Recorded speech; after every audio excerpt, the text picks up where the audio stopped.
I was having y'all, it's your boy Rico from Street Scores, and I feel like it's only right for me to give y'all the 7 most important things that y'all need to be watching for in this upcoming preseason game against the Browns. Football is back, y'all, man. Football is back. There's a preseason game currently going on right now. But hey, man, Commanders football is back tomorrow. I believe it's at 7:30 p.m. So I'm gonna start streaming at 7 p.m. So make sure y'all pull up for that. I'll be giving y'all live play-by-play analysis, all of that type of stuff. We're gonna be laughing and learning together. But man, I just feel like it was only right to present to y'all the 7 most important things y'all need to watch in that game. We got to dive into all of that. I'm really excited. Again, I'm just so happy that football is back. But of course, we're happy that football's back, so we're going to be watching football, and we kind of want to break down and analyze everything on the team, but I'm just trying to narrow it down to the 7 most important things, because there are more than 7 things that are important, in my opinion, but I'm trying to narrow it down to the 7 most important. And before we dive into all of that, make sure you stiff arm that like button, stiff arm the subscription button, and stiff arm the bell next to that subscription button so you get notification each and every time I release an informative and opinionated video just like this one. Make sure you stay tuned for all of the daily training camp updates. I upload the practice clips for y'all, then I break down everything that went down to practice for y'all for like 30 minutes or more. Sometimes they end up being like 40-50 minutes. Make sure y'all stay tuned for all the rookie film sessions I'm still working on. I'm trying to get that Ricky Strongberg one done maybe Saturday. I guess we'll see, especially if we don't have a practice then. And make sure you stay tuned for all of the breaking news content, anything crazy that goes on with the Commanders on and off the field, injury updates, all of that. So yeah, man, make sure y'all pull up for the live stream tomorrow night, and without further ado, let's get it. You tell your family you can be a commander.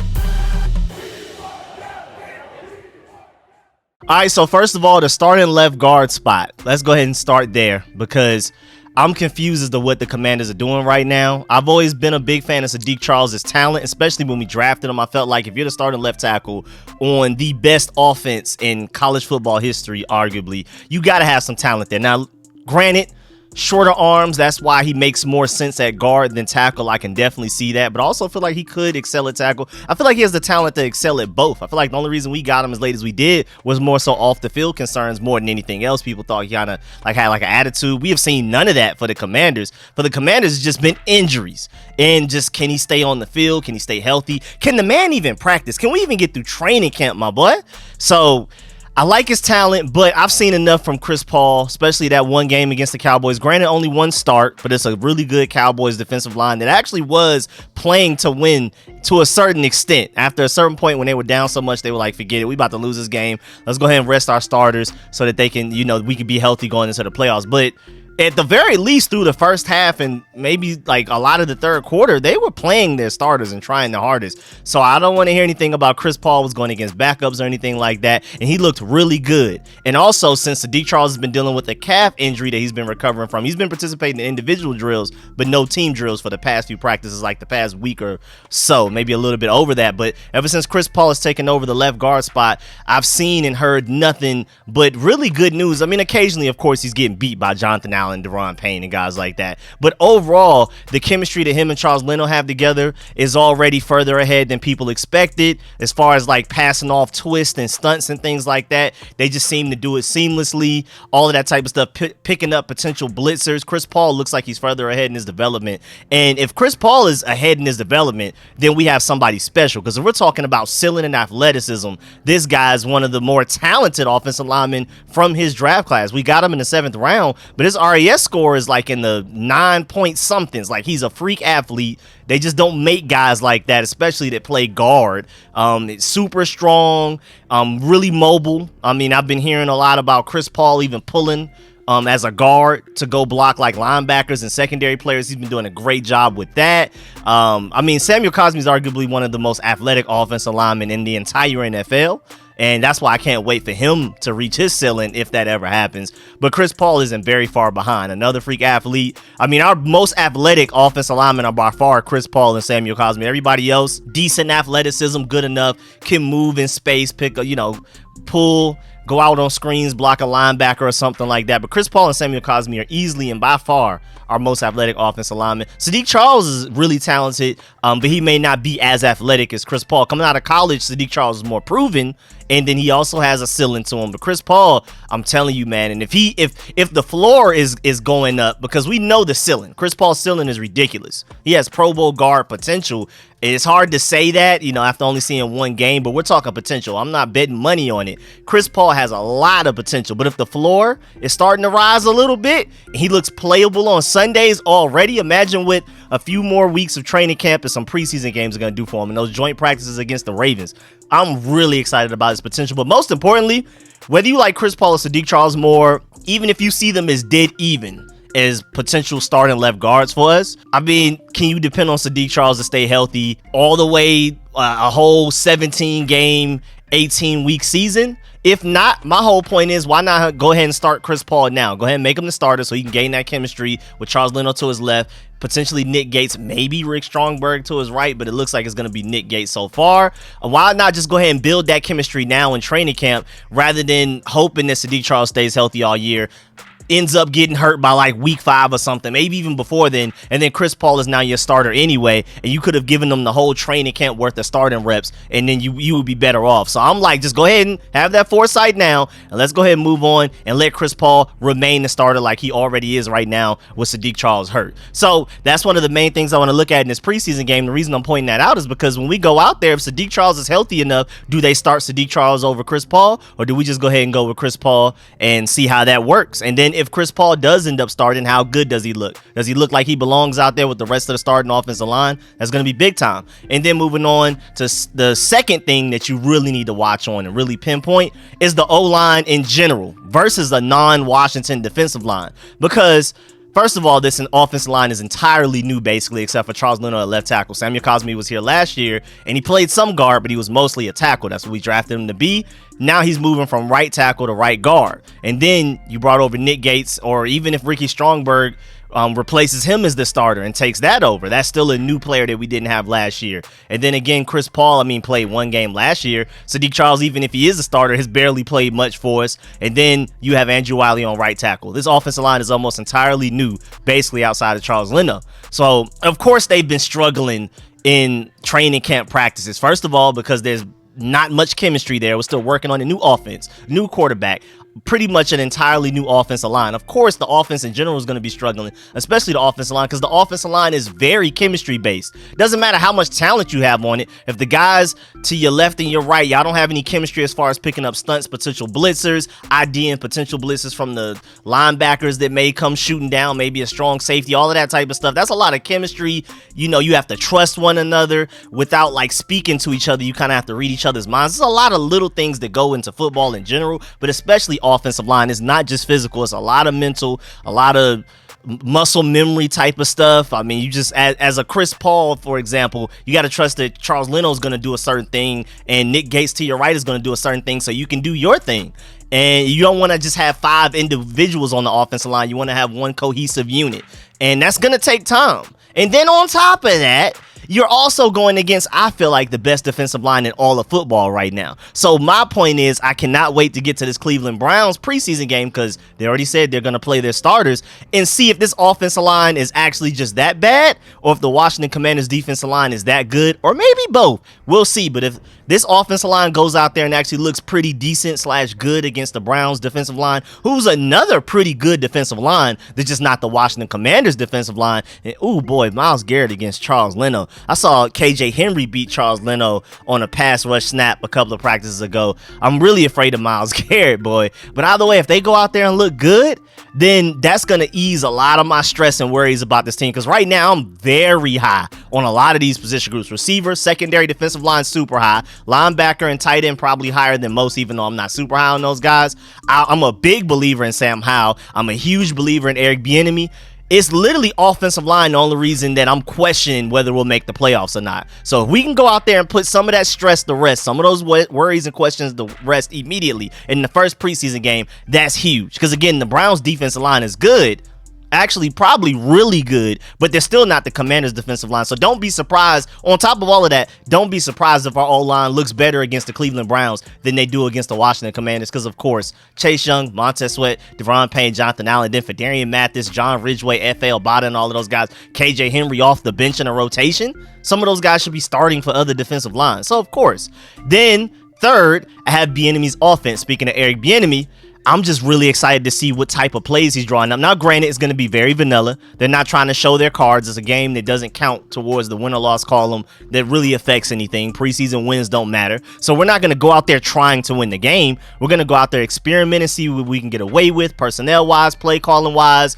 Like, even like how we brought the referees for in practice to correct certain things, like pre-snap issues and stuff like that. We're going to be working out a lot of kinks because everybody right now is rusty. Even offenses that have the same quarterback, same offensive coordinator, majority of the same personnel, same head coach, same everything, they're even going to look a little rusty out there in their first preseason games. Imagine what we're going to look like. New quarterback, new offensive coordinator / assistant head coach. You know what I'm saying? He sounded like it when he addressed the whole Ron Rivera players complaining thing. Shouts out to Bieniemy for that. Again, new offensive line except for one player. I mean, Brian Robinson was there last year, but that wasn't the same Brian Robinson. We're still recovering from being shot more than once in the same incident. It's just like we have so much new stuff going on. I'm not expecting us to just be clicking and clicking and clicking, but at the same time, and I know Eric Bieniemy again is not going to show his hand, show his cards, and like bring out all of the best plays that he's bringing from like the Kansas City Chiefs or anything new that he thought of, because this personnel grouping is different. The tight end group may not be better, but I feel like the receiving group overall is better. I feel like the running back group is at the very least more talented. So this is a different offense for him. You can argue back and forth whether it's better or worse, but at the very least, it's different. So his play calling may not look the same like it did in Kansas City. I'm just interested in seeing what it looks like. And again, not going to show his cards, but I'm interested in seeing if we're going to do some wildcat stuff with Curtis Samuel, some screens to Terry McLaurin or Antonio Gibson. I want to get a few clues on how we're going to use some of our guys. Are we truly going to target the tight ends a lot? Are we going to run the ball more than people think? All of that type of stuff. Again, we're not going to go out there and do what we would do in a regular season game because we don't want players or other teams knowing that. But still, I'm really interested in seeing how exciting Bieniemy's offense may look with a lot of pre-snap motion. They had the trackers. Ron Rivera already said like a few days ago they put the trackers on the players to see how many steps they take and stuff throughout practice, keeping up with a lot of medical stuff. And they've already run way more in Eric's Bieniemy's offense, have like actually put in more steps throughout a 2-hour practice than they did for Scott Turner. So they're moving more, it requires more conditioning, all that type of stuff. So we've seen Wildcats, we've seen Sam Howell like doing a quick little shovel pass to Curtis Samuel, like a real Kansas City Chiefs like play. Eric Bieniemy's brought a lot of that over. I'm just really excited. We're probably going to see more deep shots, more read option. Oh, I'm really excited about that. Moving on, also the rookies. The rookies are a big one.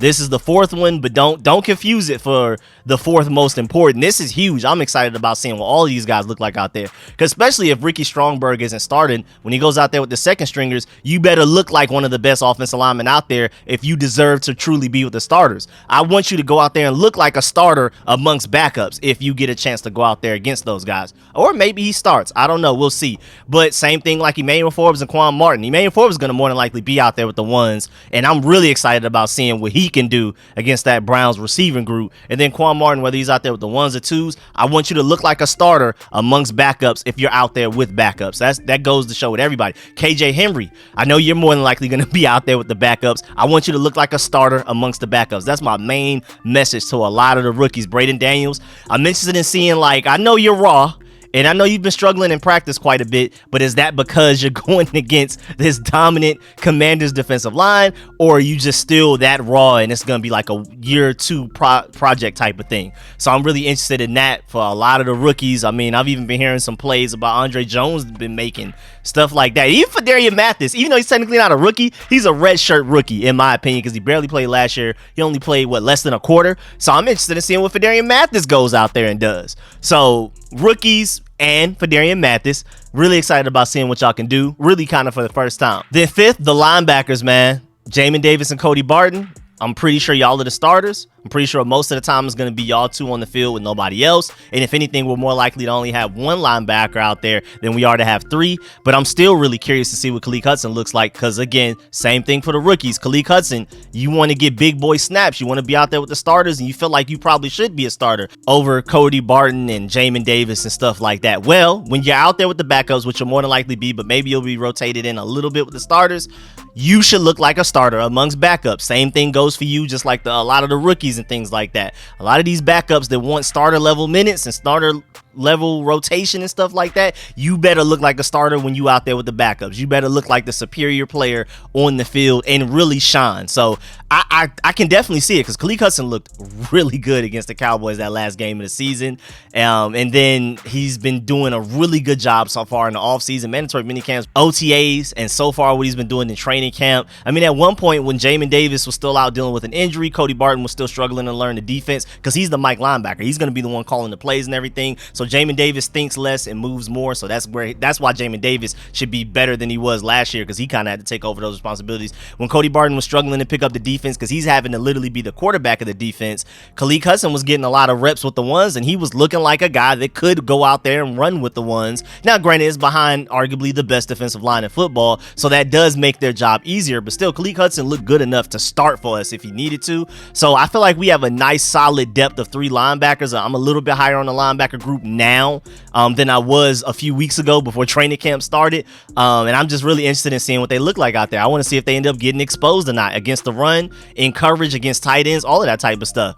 6th, health, man. We got to see what's going on with the health. So far, I mean, Logan Thomas, I'm not sure if he's playing. Even Tress Way's a little banged up, our punter. You have Sadiq Charles again dealing with a calf injury. But for the most part, we're a pretty healthy team. Like, for the majority, we're, like I keep saying it, we're as healthy as a team could be at this point in the NFL. Like, you have to look at it relatively when it comes to NFL health. It's just there's no way you're going to be 100% healthy. Nobody dealing with any injuries. As of right now, we're pretty much as good as it gets. I'm pretty happy where we are. So also, not only look at the health that we're having going into the game, seeing who's going to play, who's not going to play, stuff like that, but also just monitor the health situation throughout the game. I want to finish the game with no more injuries. Let's leave how we came in, please. And then lastly, 7th, save the best for last, or at least to me, the most important for last. Sam Howell, you had to have known this was coming. Sam Howell, big time. I mean, I've been seeing clips, I've been hearing about it, reading articles, reading tweets and stuff like that,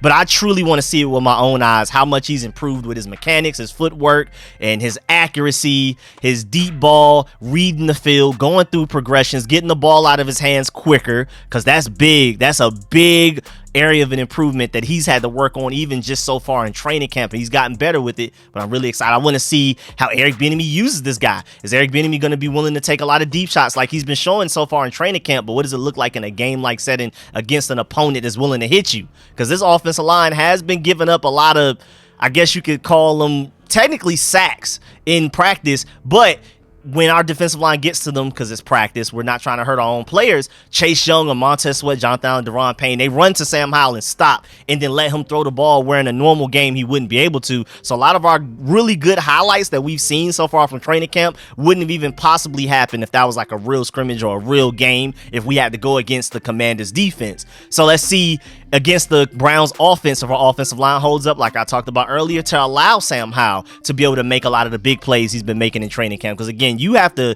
technically erase some of the best plays we've seen so far in training camp from Sam Howell. They technically shouldn't have happened, because Montez sort of Chase Young got to him, let him know this would have been a sack, and then just let him go, and he's running for like another second or two and then throwing the ball after what would have been a sack. So I'm interested in seeing what he does with the time that he gets, and then plays when he doesn't get time. I've been seeing and hearing a lot about him being really accurate on the run.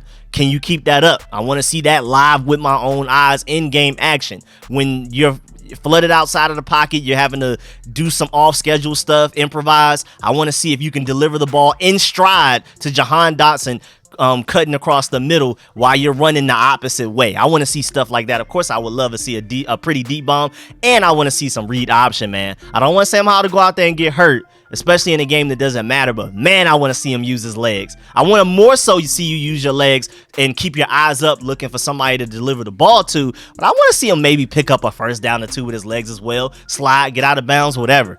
Sam Howell is just a lot of things, mechanics, eyes. I mean, any short quarterback, you're immediately questioning, can he see the middle of the field? Can he target the middle of the field? So far, he's shown that he can. He showed it in the Cowboys game. He's shown it so far in the offseason, training camp and stuff like that. I'm pretty sure he's going to target the tight ends a lot too. And that's another thing with Sam Howell I'm really interested in. Who are his favorite targets? When things are getting ugly, when the offensive line is breaking down, who is he looking to target the most? And I also want to see how he's able to run the read option RPOs with the running backs, because we had one play where there was a fumble between an exchange with him and Antonio Gibson, so we got to get that read option down. Also, Sam Howell, how accurate are you on screens? So far from what I've seen in Eric Bieniemy's offense, you know, with only a few weeks of training camp, the offensive line looks way better at blocking for screens, but can you throw the ball exactly where it needs to be for the running back to get it and not have to catch it all like this or duck to his shoelaces to get it, and then now by the time he gets up and he's ready with the ball, the defense is already collapsing on him, somebody's coming to hit him.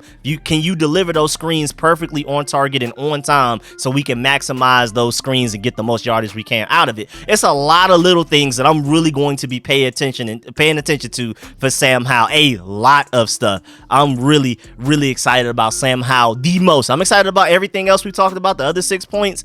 Eric Bieniemy's offense is probably second.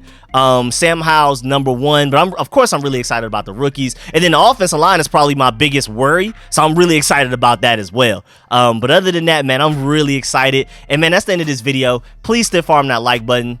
Please stiff arm the subscription button and stiff arm the bell next to that subscription button so you get notification each and every time I release an informative and opinionated video just like this one. I will be doing previews for every preseason, regular season, and postseason game just like this one. I will be doing live streams for every preseason and regular season game and postseason game as long as I'm not busy or out of town or something. And then I will also be doing game reviews for every single game, regular or post, and at the same time I will more than likely have call-in shows for, if not all, most game. So after this Browns preseason game, if it's not too late, I'll see how I'm feeling after I'm a live stream during the game. Make sure you pull up for that. Then I'm gonna stop my stream, do a video breakdown of what I saw, and really try to dive into these 7 main points and try to grade things. Maybe I'll try to do some grades, like did the offense look good or not? Did starting left guard look good? Did Bieniemy's offense look good? Did the linebackers' health? How? All my 7 points today, I'm gonna have that in mind while watching a preseason game, and I'll include that and do a review on that and maybe some other things that I noticed. I mean, because I didn't talk about like the safeties, I didn't talk about tight ends specifically, I didn't talk about the receiver group, especially like the later receivers. I mean, that should probably be the 8th point. Who's those last 2 spots, 9 receivers fighting for those 2 spots, who's gonna step up and make the most plays when all of the lights are on? But yeah, man, so those game reviews, I'm gonna do that. So it's gonna be live stream during the game review, and then I'm gonna probably open up the stream afterwards to do a call-in show for y'all to call in and you voice your opinions, give your reviews and analysis of what happened and stuff like that. We'll see. I'll keep y'all updated. But for a fact, I'm live streaming during the preseason game and giving y'all a game review for sure in video form. We'll see about the live stream afterwards. But yeah, man, I really appreciate y'all. Shouts out to all of my sponsors, especially my Pro Bowl sponsors' names you scrolling on the screen right now. Again, make sure you stay tuned for all of the crazy content coming out. It's just so much. I just don't even have enough time to do it. I'm still working on these rookie film sessions. But man, stay patient with me, man, please, and I'm gonna catch y'all later. Let me know in the comment section how you felt about my 7 points. Do you agree or disagree with any of them? What other points are you looking at as well? Like I mentioned the wide receiver group, even though I didn't mention it in my video. Let me know what I didn't talk about in this video that you'll be keeping an eye on as well. And yeah, man, I'm gonna catch y'all later. I'm out.